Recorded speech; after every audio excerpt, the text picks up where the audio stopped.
vous n'arrivez pas à atteindre vos objectifs, vous voyez les autres réussir à le faire, mais vous ne savez pas comment vous y prendre. Alors en 5 minutes, nous allons voir comment définir des objectifs. Bonjour, moi c'est Irène et nous allons parler de la définition des objectifs en 4 étapes. La première, c'est de savoir si votre objectif respecte le principe SMART. SMART, c'est un acronyme qui veut dire spécifique, mesurable, atteignable, réaliste et temps. Que veut dire spécifique? C'est précis. Est-ce que votre objectif est précis?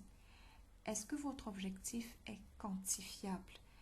Un objectif quantifiable vous permet de savoir si vous avez atteint votre objectif ou pas.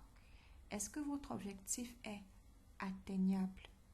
C'est-à-dire, est-ce qu'il n'est pas trop ambitieux? Votre objectif devrait comporter un élément de défi, de challenge, tout en restant réaliste, c'est-à-dire aligné avec votre vision, vos valeurs, aligné avec la situation dans laquelle vous êtes actuellement.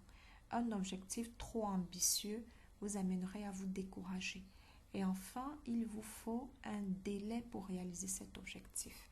Si nous prenons un exemple, je veux perdre du poids n'est pas un objectif SMART. Mais si vous me dites au 31 décembre 2021, je veux perdre 9 kilos, j'ai un chiffre pour mesurer la perte de poids, j'ai un délai, l'objectif est atteignable, il est ambitieux tout en restant réaliste. Alors oui, c'est un objectif SMART. La deuxième étape, c'est de décomposer son objectif. Pour qu'il soit moins intimidant, il faut le décomposer en mois, en semaines ou en jours.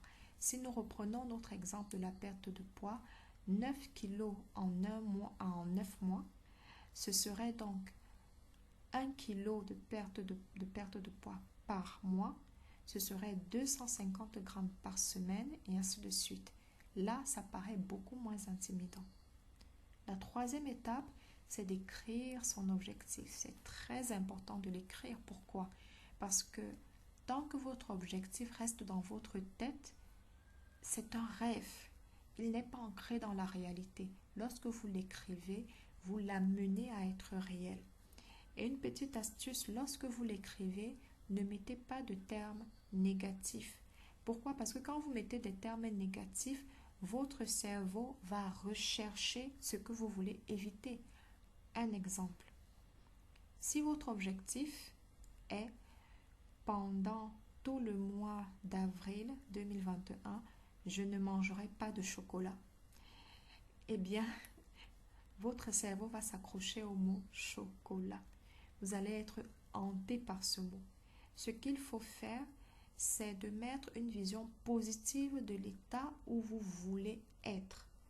Et la vision positive de l'état où vous voulez être, c'est durant le mois d'avril 2021, je mangerai des repas équilibrés 3 fois par semaine. Là, c'est une vision positive de ce que vous voulez accomplir. La quatrième phase, c'est d'écrire son plan d'action. Oui, c'est d'écrire votre plan de bataille.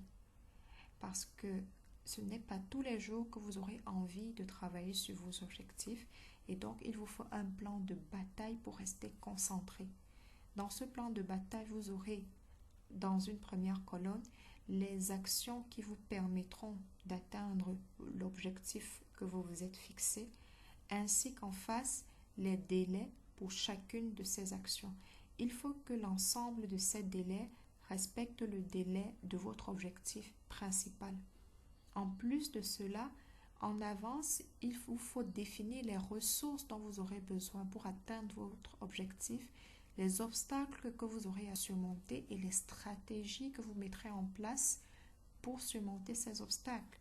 Par exemple, pour notre objectif de perte de poids, les ressources, ce seront des livres, des vidéos, des e-books relatifs à la perte de poids. Les obstacles que vous aurez à surmonter, ce seront peut-être des repas familiaux pendant les fêtes familiales et vous devrez donc définir des stratégies pour savoir comment vous comporter durant ces moments-là. Eh bien, voilà, vous savez tout ce qu'il faut savoir sur la définition des objectifs. J'espère que cette vidéo vous aura été utile. Si vous avez aimé, n'hésitez pas à souscrire à la chaîne, à me déposer un like. Ne pas oublier en souscrivant d'activer les notifications. Et j'ai un exercice pour vous. Écrivez-moi en commentaire votre objectif SMART. Je vous donnerai mon feedback.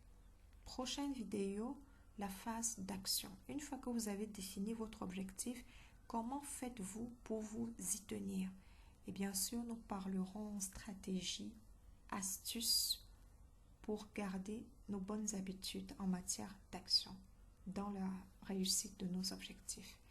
Merci et à très bientôt.